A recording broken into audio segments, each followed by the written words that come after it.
The Newsday continues here on One News Now. I'm Angela Lagunzad. A framer of the 1987 Constitution is strongly against the suggestion to lift the ban on nuclear weapons. Elaine Fulgencio with the report. Former Associate Justice Adolfo Azcuna, one of the framers of the 1987 Constitution, expressed stern opposition to the proposal seeking the removal of the ban on nuclear weapons. This comes after Presidential Chief Legal Counsel Juan Ponce Enrile suggested lifting the ban, calling it the most serious and unwanted provision of the Charter. Enrile made the proposal during the Senate Committee hearing on constitutional amendments. In the modern world today, a small country can protect itself against the superpowers if they have nuclear weapons.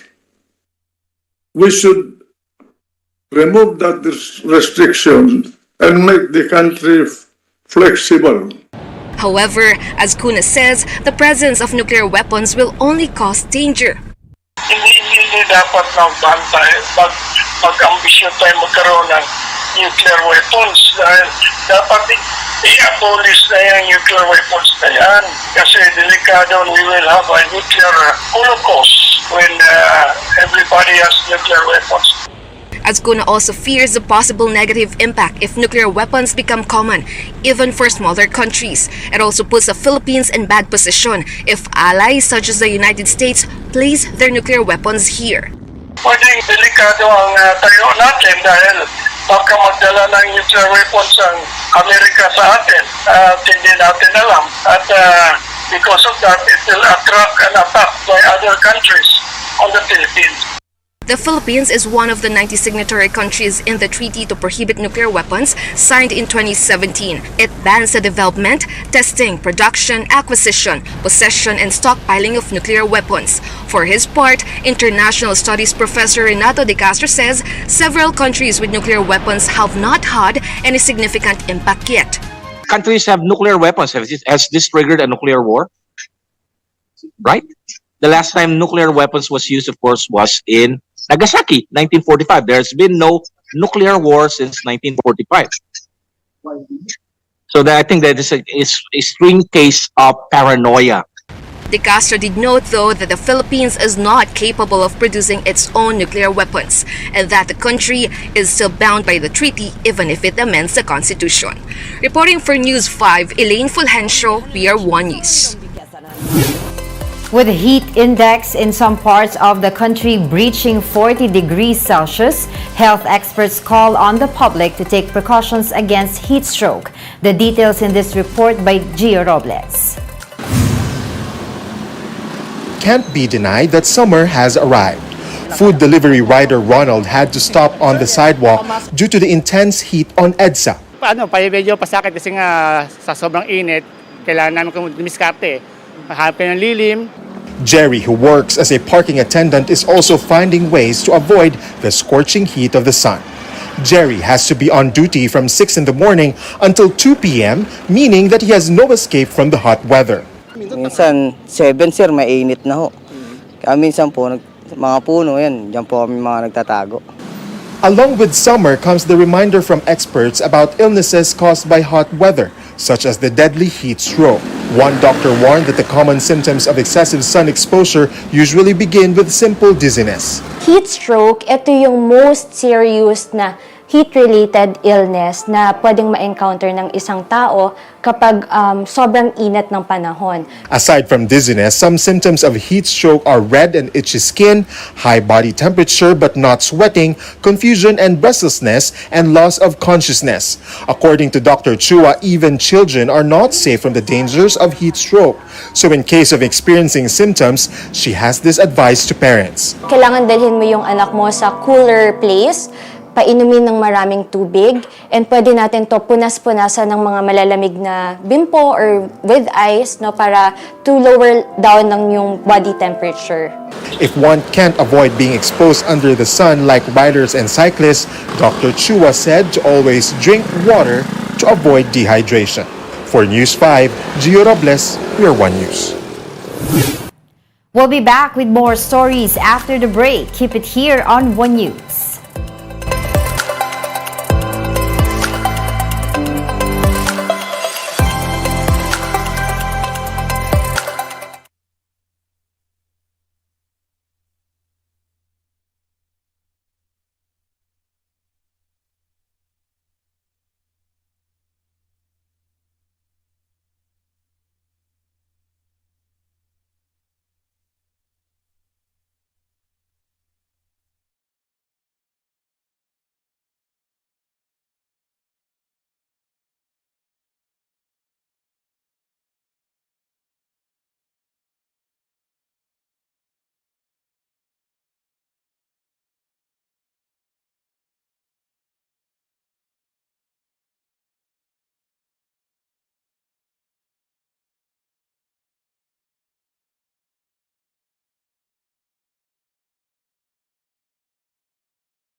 You're still watching One News Now. I'm Angela Lagunzad.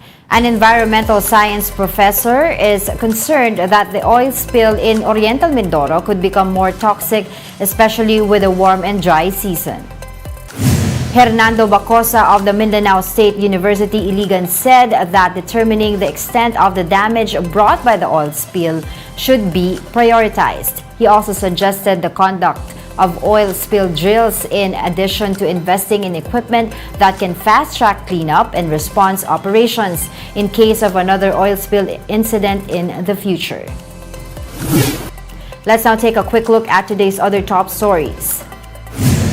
The MMDA will lift the number coding traffic scheme this coming Holy Week from April 6 to 10. The agency will also work with other transportation offices in monitoring Metro Manila transport terminals from April 3 to 6.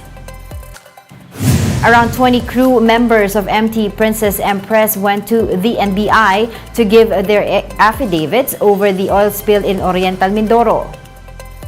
So far, the Coast Guard has collected over 8,000 liters of oily water and 3,000 sacks of oil-contaminated materials. And Ginebra beats sister team San Miguel in the semis game 1 of the PBA Governor's Cup. The Gin Kings dedicated their win to LA Tenorio, who is currently battling cancer. Ginebra is now looking to get a strong 2-0 lead in their best-of-5 series tomorrow. And those are the top stories of the hour. Join us later at 12 noon as we continue to monitor the day's biggest stories. I'm Angela Lagunzad. We are One News.